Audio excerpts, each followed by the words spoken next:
ತಾರೆ, ಅದ್ರ ಬದಲು ಬಂದವರಿಗೆಲ್ಲ ಒಂದೇ ಸಲ ಕೊಟ್ಬಿಟ್ರೆ ಆಗಲ್ವಾ ಜ್ಞಾನೋದಯ ಅಂತ. ಆಗ ಬುದ್ಧ ಹೇಳ್ತಾನೆ ಕಥೆನ. ಒಂದು ನಗರದಲ್ಲಿ ಒಬ್ಬ ಮನುಷ್ಯ ವ್ಯಾಪಾರ ಮಾಡ್ತಿದ್ದ. ನಿಧಾನಕ್ಕೆ ವ್ಯಾಪಾರ ಬೆಳೀತಾ ಇತ್ತು. ಬಹಳ ಶ್ರೀಮಂತಿಕೆ ಇಲ್ಲದೆ ಹೋದರೂ ಜೀವನ ನಡೆಸೋಕ್ಕೆ ಏನು ತೊಂದರೆ ಇರಲಿಲ್ಲ. ಅವನಿಗೊಬ್ಬನೇ ಒಬ್ಬ ಮಗ, ಸುಮಾರು 10-12 ವರ್ಷ ಇರಬೇಕು. ಒಂದು ಬಾರಿ ಸಂಸಾರ ಸಮೇತ ತೀರ್ಥಯಾತ್ರೆಗೆ ಹೋಗಿದ್ದ ವ್ಯಾಪಾರಿ. ಈ ಸಂಕ್ರಮಣ ಕಾಲದಲ್ಲಿ ಗಂಗಾ ನದಿಗೆ ಹೋದಾಗ ಲಕ್ಷಾಂತರ ಜನ ಬಂದ್ಬಿಡ್ತಾರಲ್ಲ, ಹಾಗೆ ಲಕ್ಷಾಂತರ ಜನ ಬಂದಿದ್ರು. ಈ ಗಲಾಟೆಯೊಳಗೆ ಈ ವ್ಯಾಪಾರಿ ಮಗ ಎಲ್ಲರಿಂದ ಬೇರೆ ಆಗಿಬಿಟ್ಟ, ಕಳೆದು ಹೋಗ್ಬಿಟ್ಟ. ಎಷ್ಟು ಹುಡುಕಿಸಿದ್ರೂ ಸಿಗಲಿಲ್ಲ. ತಿಂಗಳು ವರ್ಷ ಆಸೆ ಇಟ್ಕೊಂಡಿದ್ದ ವ್ಯಾಪಾರಿ 2 ವರ್ಷ 3 ವರ್ಷ 4 ವರ್ಷ ಆದರೂ ಸಿಗಲೇ ಇಲ್ಲ ಹುಡುಗ ಬದುಕಿದಾನೋ ಇಲ್ಲೋ ಕೂಡ ಗೊತ್ತಿಲ್ಲ. ನಿಧಾನವಾಗಿ ವ್ಯಾಪಾರಿ ಹೆಂಡತಿಗೆ ಮಗ ಕಾಣೆಯಾಗಿ ಹೋದಂಥ ನೋವು ಕಮ್ಮಿ ಆಗ್ತಾ ಇತ್ತು. ಈ ವರ್ಷದೊಳಗೆ ವ್ಯಾಪಾರ ಅಷ್ಟು ಚೆನ್ನಾಗಾಗ್ಬಿಡ್ತು, 100 ಪಟ್ಟು ಹೆಚ್ಚಾಯಿತು. ಆತ ನಗರದ ಅತ್ಯಂತ ಶ್ರೀಮಂತ ವ್ಯಕ್ತಿಯಾದ. ಹಳೆ ಮನೆ ಒಡೆದು ಹಾಕಿದ, ದೊಡ್ಡದ ಅರಮನೆ ಕಟ್ಟಿಸ್ಕೊಂಡ. ಮನೆ ತುಂಬ ಆಳು ಕಾಳುಗಳು, 100 ಎಕರೆ ಜಮೀನು, ದೊಡ್ಡ ವ್ಯಾಪಾರ, ದೊಡ್ಡ ಇಸ್ಟೇಟು. ಒಂದು ದಿವಸ ಕುದುರೆ ಗಾಡಿಯಲ್ಲಿ ಮನೆಗೆ ಬರಬೇಕಾದ್ರೆ ರಸ್ತೆ ಬದಿಯಲ್ಲಿ ನಿಂತ ಭಿಕ್ಷುಕನ್ ನೋಡ್ದ.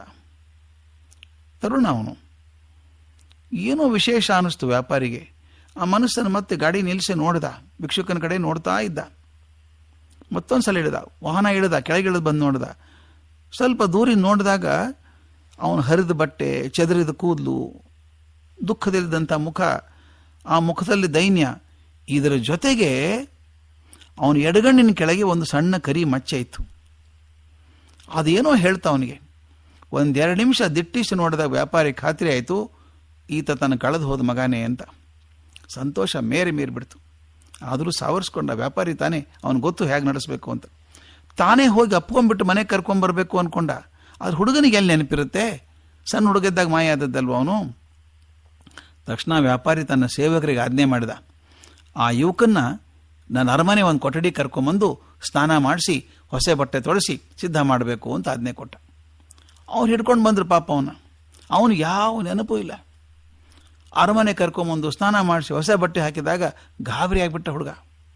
ಅವನು ಸಿದ್ಧಪಡಿಸಿ ಯಜಮಾನಿಗೆ ಹೇಳಬೇಕು ಅಂತ ಹೋದಾಗ ಇವನು ಅರಮನೆ ತಪ್ಪಿಸ್ಕೊಂಡು ಓಡೋಗ್ಬಿಟ್ಟ. ಮತ್ತೆ ವ್ಯಾಪಾರಿ ಯಾರನ್ನೋ ಕಳಿಸಿ ಹುಡುಕಿಸಿ ತಂದ. ಈ ಸಲ ಬುದ್ಧಿವಂತಿಕೆ ಮಾಡಿದ, ಅರಮನೆಗೆ ತರಲಿಲ್ಲ. ತಾನು ನಡೆಸ್ತಾ ಇದ್ದಲ್ಲ ಒಂದು ದೊಡ್ಡ ಎಸ್ಟೇಟ್ ಇತ್ತಲ್ಲ, ತೋಟ, ಅಲ್ಲಿ ಕರ್ಕೊಂಡು ಹೋದರು ಸೇವಕರು. ಅಲ್ಲಿ ಏನು ಮಾಡಿದ ಗೊತ್ತಾ, ಆ ಹುಡುಗನಿಗೊಂದು ಕೂಲಿ ಕೆಲಸ ಕೊಟ್ಟ, ಕೆಲಸ ಮಾಡಯ್ಯ ಅಂತ. ಆ ಹುಡುಗನಿಗೆ ಊಟಕ್ಕೆ ಇರಲಿಲ್ಲಲ್ಲ, ಭಿಕ್ಷೆ ಬೇಡ್ತಿದ್ದ, ಕೂಲಿ ಕೆಲಸನೇ ದೊಡ್ಡದಾಯ್ತು. ಸಂತೋಷದಿಂದ ಕೆಲಸ ಮಾಡೋಕೆ ಶುರು ಮಾಡಿದ. ಆ ಹುಡುಗ ಪರಿಶ್ರಮಿ ಮತ್ತು ಪ್ರಾಮಾಣಿಕ. ದೂರದಿಂದಲೇ ವ್ಯಾಪಾರಿ ಒಂದು ಕಣ್ಣಿಟ್ಟಿದ್ದ ಅವನ ಮೇಲೆ. ಆ ಹುಡುಗ ಒಳ್ಳೆ ಕೆಲಸ ಮಾಡಿದಾಗ ಒಂದು ಬಡ್ತಿ ಕೊಡ್ತಾ ಇದ್ದ. ಹುಡುಗನಿಗೆ ಆಶ್ಚರ್ಯ. 1 ವರ್ಷ ಆಗೋದ್ರೊಳಗೆ ಆತ ಮ್ಯಾನೇಜರ್ ಆಗಿಬಿಟ್ಟ. ಹುಡುಗನ ಕಾರ್ಯಕ್ಷಮತೆ, ಆತ್ಮವಿಶ್ವಾಸ ಎಲ್ಲರಿಗೂ ಮೆಚ್ಚುಗೆ ಆಯಿತು. 1-2 ವರ್ಷ 3 ವರ್ಷ ಆಗೋ ಹೊತ್ತಿಗೆ ಆ ಹುಡುಗ ದೊಡ್ಡವನಾಗಿ ದೊಡ್ಡ ವ್ಯಾಪಾರ ನಿಭಾಯಿಸೋ ಮಟ್ಟಕ್ಕೆ ಬಂದ. ಒಂದು ದಿವಸ ವ್ಯಾಪಾರಿ ತನ್ನ ವ್ಯವಹಾರದ ಎಲ್ಲ ಮುಖ್ಯಸ್ಥರನ್ನು ಕರೆದು ಆ ಹುಡುಗನ ಪರಿಚಯ ಮಾಡಿದ. ಆಗ ಹೇಳಿದ, ಯಾರಿಗೂ ಗೊತ್ತಿಲ್ಲ ವಿಷಯ, ಆ ಹುಡುಗನಿಗೂ ಗೊತ್ತಿಲ್ಲ. ಆ ತರುಣ ನನ್ನ ಮಗ ತಪ್ಪಿಸ್ಕೊಂಡಿದ್ದ, ಈಗ ಸಿಕ್ಕಿದ್ದಾನೆ. ಈಗ ಮಗನ ಮನಸ್ಸು ಪರಿಷ್ಕಾರ ಆಗಿದ್ದರಿಂದ ಅವನು ಅದಕ್ಕೆ ಹೊಂದ್ಕೊಂಡು ತಂದೆ ಕಾರ್ಯದಲ್ಲಿ ಜೊತೆ ಆದ. ಮುಂದೆ ಎಲ್ಲರೂ ಸಂತೋಷವಾಗಿದ್ದರಂತೆ. ಅದಕ್ಕೆ ಬುದ್ಧ ಹೇಳಿದ, ಎಲ್ರಿಗೂ ಒಮ್ಮೆ ಜ್ಞಾನೋದಯ ಕೊಡೋಕ್ಕಾಗಲ್ಲಪ್ಪ, ಮನಸ್ಸು ತುಂಬ ನಾಜೂಕಾದದ್ದು. ಅದು ಬೆಳಿಬೇಕಾದದ್ದು ಹಂತ ಹಂತವಾಗಿ ಬೆಳಿಬೇಕು. ಯಾವುದನ್ನು ಯಾವ ಹಂತದಲ್ಲಿ ಹೇಳಬೇಕು ಆಗಲೇ ಹೇಳಬೇಕು. ಮತ್ತೊಬ್ಬರನ್ನ ವ್ಯವಹಾರ ಮಾಡುವಾಗ ಅವರ ಮನಸ್ಸಿನ ಸ್ಥಿತಿಯನ್ನು, ಮಟ್ಟವನ್ನು ತಿಳಿದು ಅದರಂತೆ ಮಾತಾಡಬೇಕು. ಇಲ್ದಿದ್ರೂ ಮಾತು ಅಪ್ರಯೋಜಕ ಆಗೋದ್ರ ಜೊತೆಗೆ ಅನಾಹುತವನ್ನು ಕೂಡ ಮಾಡಬಹುದು. ಬುದ್ಧನ ಕತೆ ಬಹಳ ಮುಖ್ಯ ಅಲ್ವೇ ಸ್ನೇಹಿತರೆ. ಎಲ್ಲರ ಹತ್ರ ಒಂದೇ ರೀತಿ ಮಾತಾಡೋಕ್ಕಾಗಲ್ಲ. ಅವರಿರುವಂಥ ಮಟ್ಟ, ಅವರಿರುವ ಮನಸ್ಥಿತಿ, ಅದನ್ನು ತಿಳ್ಕೊಂಡು ಸರಿಯಾಗಿ ಮಾತಾಡಿದಾಗ ಮಾತಿಗೆ ಕೂಡ ಒಂದು ಅರ್ಥ ಬರ್ತದೆ. ಈ ಸ್ಫೂರ್ತಿದಾಯಕ ಮಾತು ನಿಮಗೆ ಇಷ್ಟವಾದಲ್ಲಿ ನಮ್ಮ ಚಾನಲನ್ನು ಸಬ್ಸ್ಕ್ರೈಬ್ ಮಾಡಿ, ಲೈಕ್ ಮಾಡಿ, ಶೇರ್ ಮಾಡಿ. ಧನ್ಯವಾದಗಳು.